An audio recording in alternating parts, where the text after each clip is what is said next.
Hey there, and welcome to your April lessons where we are going through a confidence booster. Okay.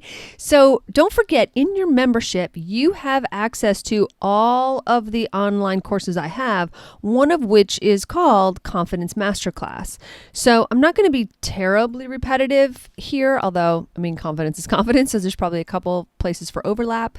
But please, if you want more of this content, go back through that Confidence Masterclass, especially if you haven't done it already. It's in your library. If you have problems accessing it, please let me know, but it is really great. So definitely go through that.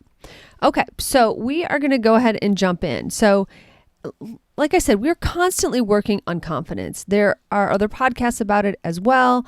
And the one from just a week or so ago, is a great primer for everything that we're going to be covering this month. So the first place I want to start with kind of getting your confidence baseline. And I've figured out a quiz for this, so you guys can download it. It's in your library to be downloaded, and I'll put it in the group as well. And if you have problems, I'll just email it to you. Like, it's not a state secret, right? So just let me know. But the baseline, I want you to think about maybe doing the baseline a couple times for different venues, right? So maybe you try it for, agility, or maybe even agility with a specific venue. Maybe you try it for agility AKC versus agility UKI or something like that. Or maybe you do one try for obedience and another try for karting or draft or something like that. So think about doing the quiz multiple times, because I want you to realize that sometimes we have confidence in one area and we need a little confidence boost in a different area.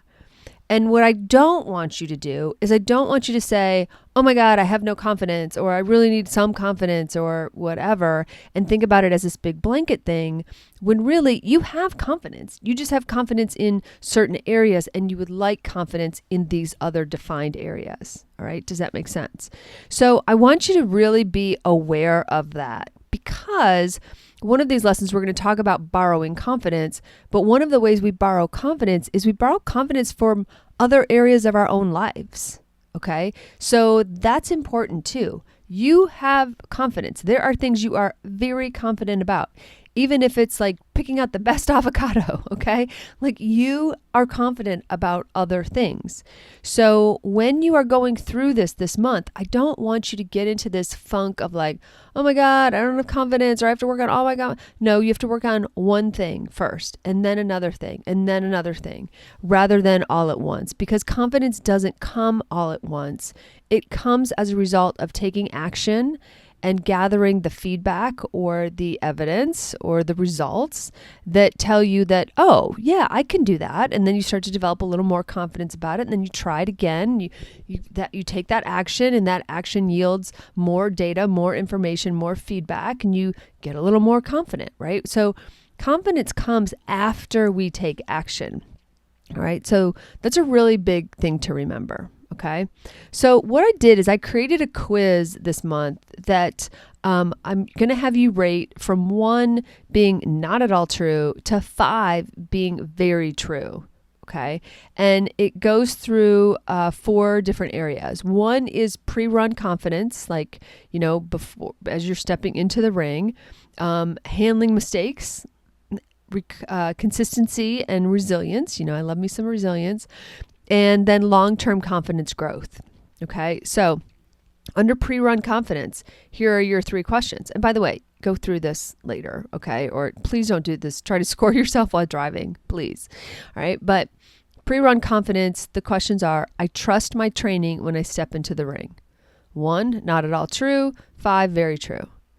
2, I believe I'm capable of handling challenges mid-run. 3, I focus on what I can do rather than what might go wrong. Okay. In the handling mistakes area, we have 1, when I make a mistake, I recover quickly and I move on. 2, I don't let one bad run shake my confidence for the next run. 3, I talk to myself the way I would encourage a friend. Okay. In the area of consistency and resilience, 1, I feel as confident in trials as I do in training. 2, I have a pre-run routine or ritual that helps me feel grounded. And 3, I know how to reset mentally when nerves creep in. And the fourth and final section is long-term confidence growth. 1, I actively work on my mindset, not just my handling skills. 2, I track progress and celebrate small wins. And 3, I believe confidence is a skill I can improve. All right, so hopefully that last one you score pretty well, okay? So then there's a scoring system, right, in 3 tiers, depending on how many points. If you have kind of the highest level of points, 40 to 60 points, that means you have a solid foundation and you're focused on refining, okay? If you are in the mid zone, which is probably where most of us are going to end up, right? We're really good at some things, not so good at others. That means that you have some confidence, but you struggle maybe with consistency, or you struggle with confidence in certain areas, okay? And then finally, if you're in the bottom, like you had a lot of 1s or 2s, then confidence is a challenge for you, but we're going to work on it, right? And you're going to see major improvements. The other thing is, because I said, remember, I want you to do this, run through this a few times. I mean, it's 12 questions. It'll take you 2 minutes. And I want you to notice that in different rings or venues or situations, how different your scores can be.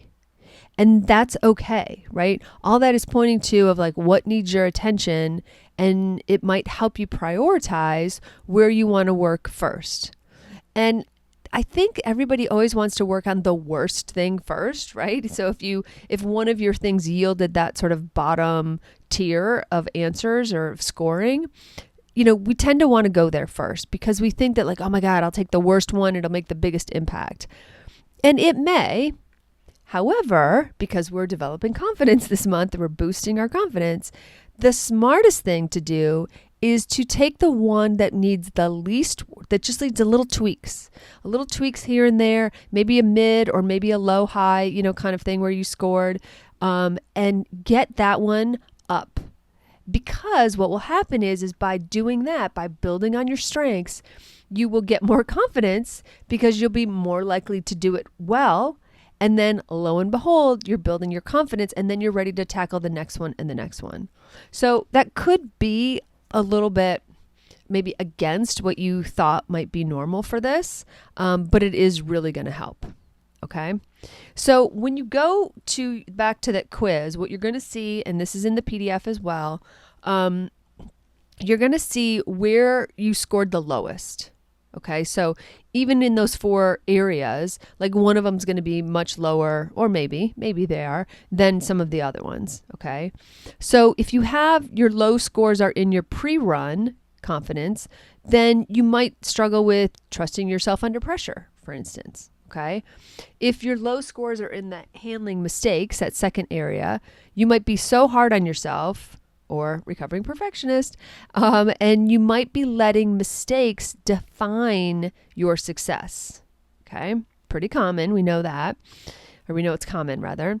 If your low scores are in that resilience and consistency bucket, then your confidence might waver between how you see yourself when training versus how you see yourself in competition or trial settings. Could be.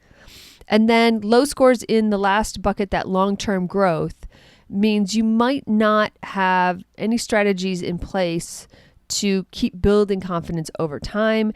And you might be thinking of confidence as a fixed thing versus using your growth mindset and realizing that no, confidence is a skill like anything else. You can train it with effort and focus. You can improve upon it. Okay. And I really want you to know that.